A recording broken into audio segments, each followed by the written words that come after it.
एक दिन मुझे मजबूरन गुफा वाले बाबा के पास जाना पड़ा क्योंकि लॉकडाउन में मेरे पति की नौकरी चली गई तो हमारे घर के हालात बहुत ही खराब हो चुके थे। मेरी सहेली ने बताया कि गुफा वाले बाबा के पास माथा टेकने से हर समस्या का समाधान हो जाता है। फिर एक दिन मैं गुफा वाले बाबा जी के पास चली गई। वो बाबा पूजा के बहाने मुझे अपनी गुफा के अंदर ले गया।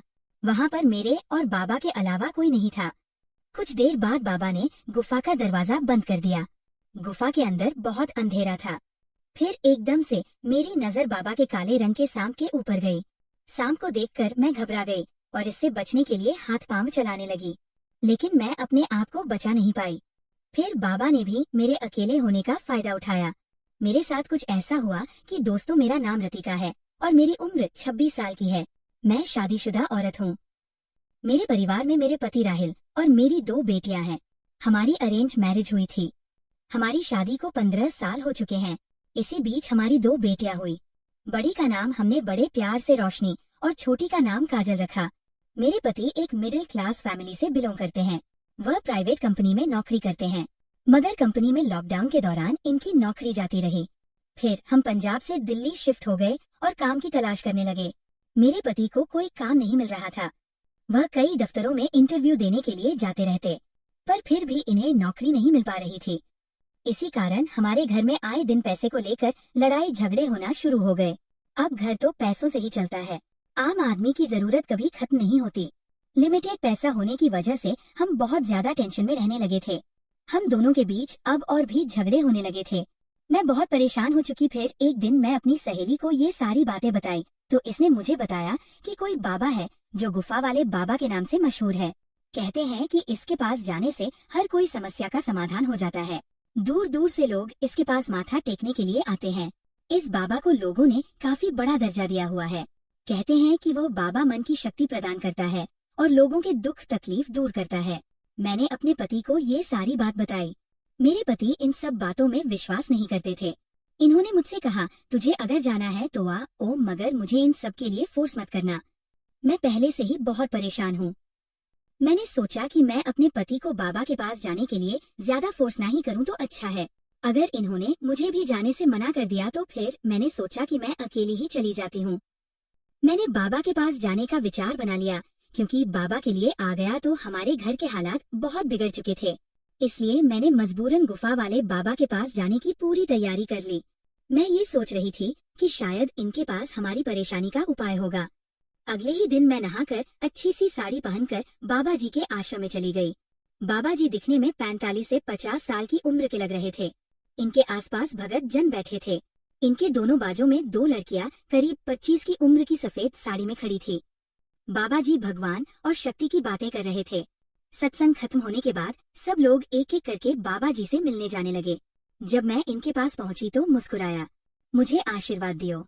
कहने लगे, पुत्री, तुम्हारे माथे की लकीर देख के लगता है कि तुम घर कष्ट से गुजर रही हो। बताओ क्या कष्ट है? बाबा जी से कष्ट दूर कर देंगे, कल्याण हो जाएगा। बाद में बाबा जी और लोगों को मिलने लगे और मुझे इंतजार करने का। मैं साइड में बैठकर इंतजार कर रही थी।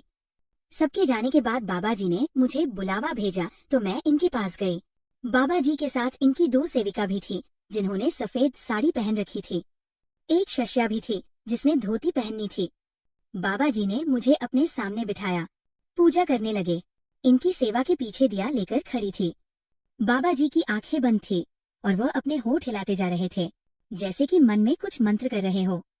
फिर बाबा जी ने आंखें खोली और मुझे गंभीरता से देखकर कहा, जिसका डरते हुए, वह पुत्री, तुम्हारी जन्म प्रतिज्ञा में दोष है जिसकी वजह से तुम्हारे परिवार के विकास में बाधा आ रही है।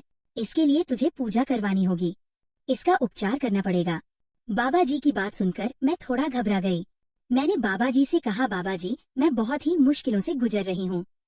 आप कोई भी पूजा, कोई भी उपाय बताएं। मैं कोई भी पूजा करवाने के लिए तैयार हूँ। जितना खर्चा आएगा आप मुझे बता दीजिए। हम लोग बहुत ही परेशान हैं, इसलिए मैं आपके पास आई हूँ। फिर बाबा जी ने कहा, कल तुम ना के लिए नए बिस्तर पहनकर बिना सिंदूर लगाए और बिना मंगलसूत्र पहने आश्रम में आ जाना। हम कल से पूजा शुरू कर देंगे। ध्यान रहे किसी को भी इस पूजा के बारे में मत बताना, वरना विघ्न फट जाएगा। और घर में भी किसी की कुछ भी नहीं बताना कि मैं कहाँ पर जा रही हूँ। शायद मैं बता देती कि मैं कहाँ जा रही हूँ तो अच्छा होता है। लेकिन बाबा जी ने कहा था कि पूजा में विघ्न पड़ेगा, इसलिए मैंने किसी को भी नहीं बताया। फिर मैं वहाँ से निकल के अपने घर आ गई। पूरी रात मैं सो नहीं पा रही थी। मैं ये सोच रही थी कि मेरी कुंडली में दोष है, मेरी वजह से पूरे घर में मुसीबत आई है और अब मैं ही इसे सुधारूंगी। अगले सुबह मैं अपने पति को नाश्ता करा के अपने बच्चों को स्कूल छोड़ने के बाद वापस घर आई।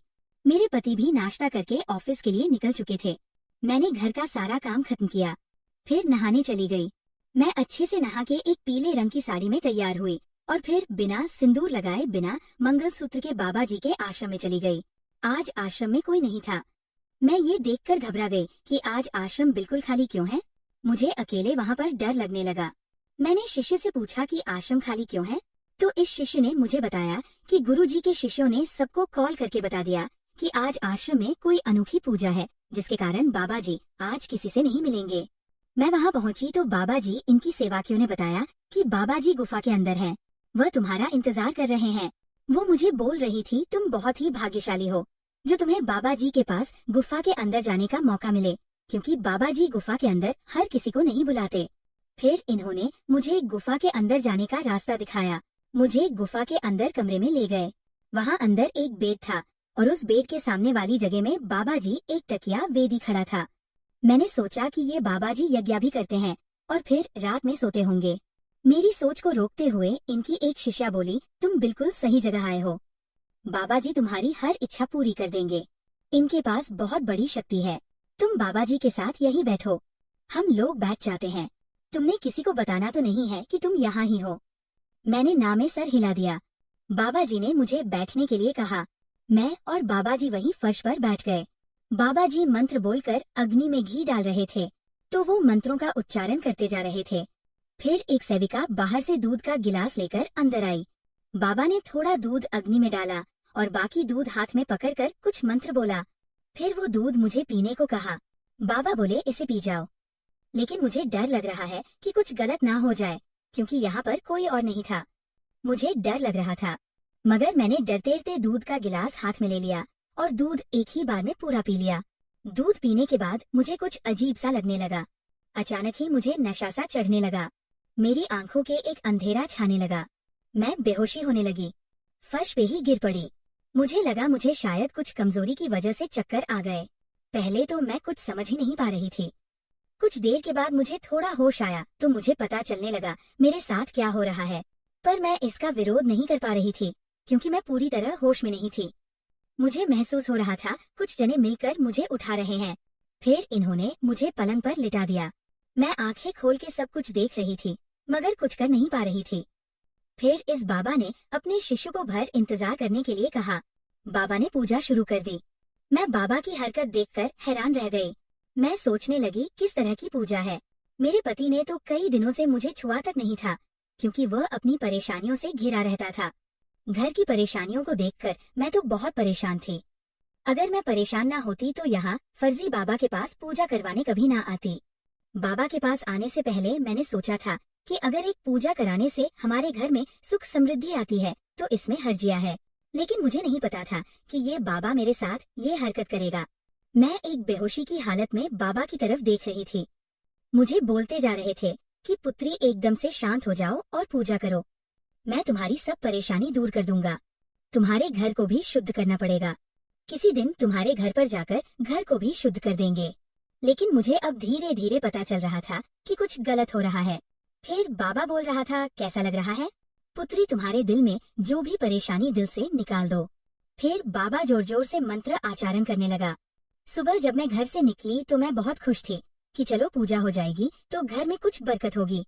लेकिन मुझसे बहुत बड़ी भूल हो गई थी कि मैंने किसी को बताया नहीं यहाँ आने के बारे में। अब अगर मैं विरोध करती तो ये बाबा मुझे मरवा डालेंगे और किसी को कुछ पता भी नहीं चलेगा। मैं वहाँ से भागना चाहती थी, मगर नशे की वजह से मैं कुछ भी नहीं कर पा रही थी। अब मुझे एहसास सोचता है कि मैं जहाँ आकर कितनी बड़ी गलती कर दी है। यहाँ तो कुछ गलत काम होते हैं, बाबा तो लहू की श्रद्धा के साथ खेलते हैं। मेरे दिमाग में बहुत सारी ऐसी बातें चल रही थी कि मैंने यानी कि गलती क्यों की है।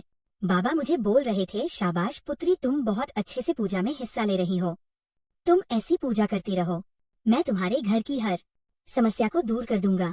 लेकिन मैं तो जान चुकी थी कि पापा मेरी कौन सी समस्या दूर कर रहे हैं। मैं इसी दिन ठान लिया था कि एक बार आश्रम से बाहर निकल गए तो मैं इस बाबा को नहीं छोड़ूंगी। मुझे अच्छे से पता चल गया था कि बाबा के डेरे में कौन सी गलत काम होते हैं।